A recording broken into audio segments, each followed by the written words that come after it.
नमस्ते जी। 72वीं श्रव्य कणिका उत्कृष्ट शंका समाधान। मानव मन को आंदोलित करने वाले लौकिक पारलौकिक प्रश्नों के सटीक उत्तर समाधान करता है स्वामी विवेकानंद जी परिव्राजक। पुस्तक को संपादित किया है डॉक्टर राधा वल्लभ चौधरी MBBS जबलपुर द्वारा। पुस्तक का प्रकाशन दर्शन योग महाविद्यालय आर्यवन रोजड़ द्वारा जो गुजरात में स्थित है। आज क्रम प्राप्त 332वीं शंका है, हिंसक प्राणियों सांप, बिच्छू, चींटी, काकरोच आदि के साथ कैसा व्यवहार करें। इस प्रश्न का समाधान कर रहे हैं, जहां तक संभव हो सके इनको न मारें, झाड़ू मार के इनको हटा दो, बाहर कर दो। घर में कौवे घुसते हैं, कबूतर आते हैं, चिड़िया आती है, हम बाहर निकाल देते हैं। चोर आता है, उसको भी बाहर निकाल देते हैं। बिच्छू, सांप आएगा, उसको भी बाहर निकाल देंगे, मारेंगे नहीं। जहां तक हो सके इन प्राणियों को नहीं मारना। लोग सांप को देखते ही मारते हैं। अगर उनसे पूछे कि क्यों भाई, क्यों मारते हो, तो जवाब देते हैं ये सांप काट लेगा। हम अगर उनसे पूछें कि अभी काटा तो नहीं ना, तो फिर क्यों मारते हो, तो वे कहते हैं कि साहब इसकी संभावना है। तो इसका जवाब है कि संभावना के आधार पर आप किसी को दंड दे सकते हैं क्या? न्याय का नियम यह है कि जब तक कोई अपराध न कर ले तब तक उसे दंड नहीं दिया जा सकता। हम रेल में चलते हैं, बस में चलते हैं, कितने सारे लोग चलते हैं, तो संभावना तो किसी की भी हो सकती है कि कोई भी जेब काट सकता है। क्या बिना जेब काटे ऐसे केवल संभावना के आधार पर मैं सबको पकड़ के जेल में डाल अंदर कर देंगे? ऐसा तो नहीं कर सकते। तो केवल संभावना के आधार पर दंड नहीं दे सकते जब तक कि वो अपराध न कर ले। अपनी सुरक्षा रखो, खिड़कियों में जाली लगाओ, कौवों, कबूतरों, चिड़ियाओं को मत घुसने दो। मच्छर काटते हैं, मच्छरदानी लगाओ। तो जहां तक हो सके इनको नहीं मारना चाहिए। देखिए, 24 साल से हम जंगल में रहते हैं। हम जंगल में जरूर रहते हैं पर पूरे जंगली नहीं हैं। यहाँ आसपास में काफी सांप रहते हैं और खूब सांप आगे पीछे इधर उधर घूमते रहते हैं। तालाब की तरफ खूब सांप आते हैं। हमने आज तक एक भी सांप नहीं मारा और न सांप ने हमको काटा।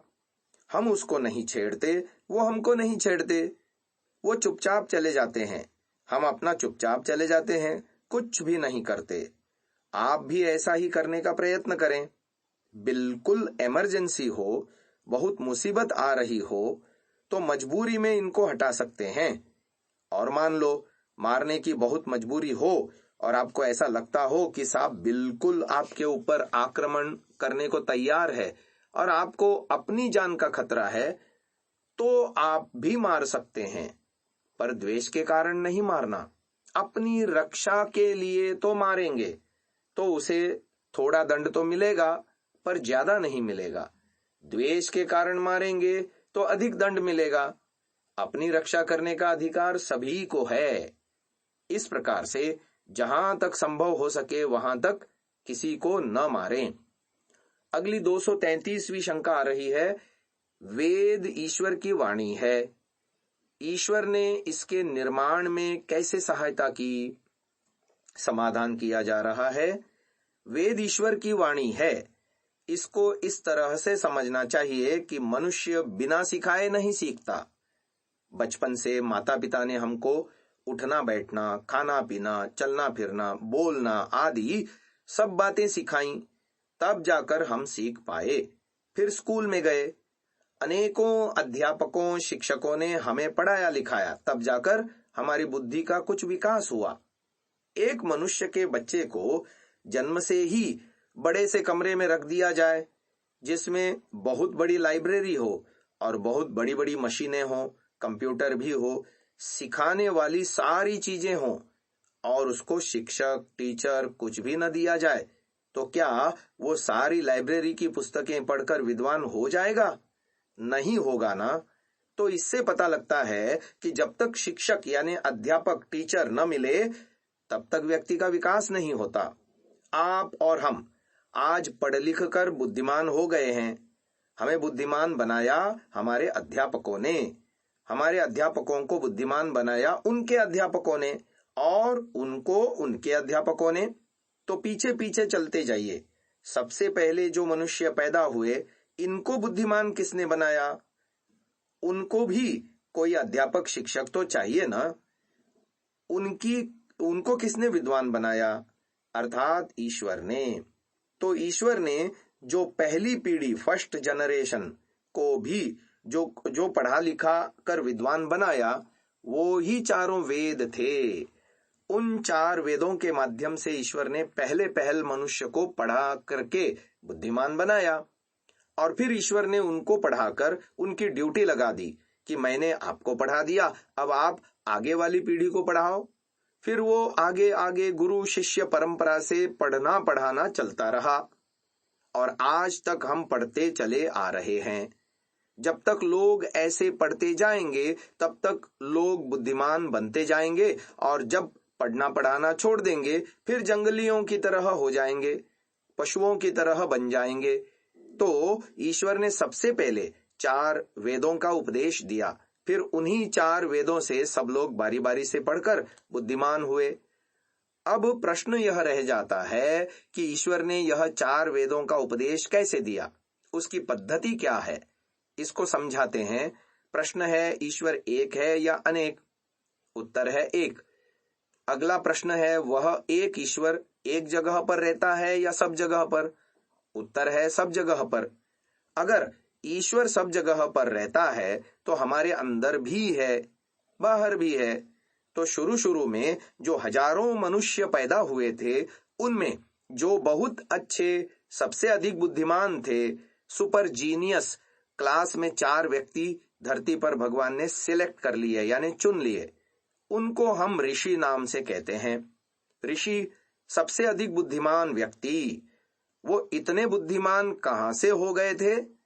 वो पिछली सृष्टि के कर्मफल के अनुसार बुद्धिमान थे। उनके ऐसे अच्छे कर्म थे, तब उन 4 व्यक्तियों के मन में एक एक वेद का उपदेश दिया। इस तरह से ईश्वर ने 4 व्यक्तियों को 4 वेदों का उपदेश उनके मन में दिया, क्योंकि ईश्वर उनके अंदर भी था और बाहर भी था। अब अंदर ही अंदर आपको बोलना हो, अपने मन में कोई बातचीत करनी हो, योजना बनानी हो, प्लानिंग करनी हो, तो बिना जुबान हिलाए आप मन ही मन में खूब योजना बना सकते हैं। और जब ध्यान में बैठते हैं तो बिना हिलाए चलाए, बिना जुबान चलाए मंत्र पाठ, अर्थ का विचार भी कर सकते हैं। तो ईश्वर भी उन 4 व्यक्तियों के मन में था, और उनके अंदर बैठे भगवान ने चारों वेदों का उपदेश दे दिया, और सारी बात अंदर ही अंदर सिखा दी। उनको न जुबान की जरूरत पड़ी, न मुंह की जरूरत पड़ी, न होठों की जरूरत पड़ी। उन ऋषियों के नाम हैं अग्नि, वायु, आदित्य, अंगिरा। अग्नि को ऋग्वेद का ज्ञान दिया, वायु को यजुर्वेद का, आदित्य को सामवेद का, और अंगिरा को अथर्ववेद का। इस प्रकार ईश्वर ने सृष्टि के आरंभ में वेद का ज्ञान दिया। आगे जो 234वीं शंका आ रही है, शास्त्रों के आधार पर प्रेम का अर्थ क्या होता है? क्या प्रेम और राग एक ही हैं या उसमें अंतर है? समाधान किया जा रहा है, प्रेम और राग में अंतर है। प्रेम का अर्थ है रुचि, आकर्षण। ईश्वर में प्रेम होना चाहिए, ईश्वर में रुचि होनी चाहिए, ईश्वर में आकर्षण होना चाहिए। लेकिन जो राग है, राग में गड़बड़ है। राग में क्या गड़बड़ है? राग में आसक्ति यानी अटैचमेंट है। वो अटैचमेंट अविद्या से पैदा होती है। जो रुचि, जो आकर्षण अविद्या के कारण पैदा होती है, उसको कहते हैं राग। और जो रुचि, जो आकर्षण विद्या, तत्वज्ञान से उत्पन्न होती है, उसको कहते हैं प्रेम। प्रेम सबसे करना चाहिए। गाय से, घोड़े से, पशु पक्षी, मनुष्य, ईश्वर, सबसे प्रेम करना चाहिए। प्रेम करने का विधान है। अहिंसा का मतलब है सबसे प्रेम पूर्वक व्यवहार करना। सबसे प्रेम करना चाहिए, पर राग किसी से नहीं करना चाहिए। धन से, पुत्र से, परिवार से, संपत्ति से, मोटर गाड़ी, सोने चांदी आदि किसी भी चीज से राग नहीं करना चाहिए।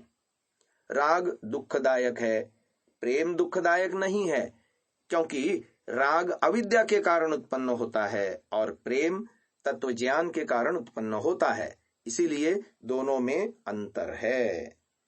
आज की श्रव्य कणिका को यहीं विराम देते हैं। ओम।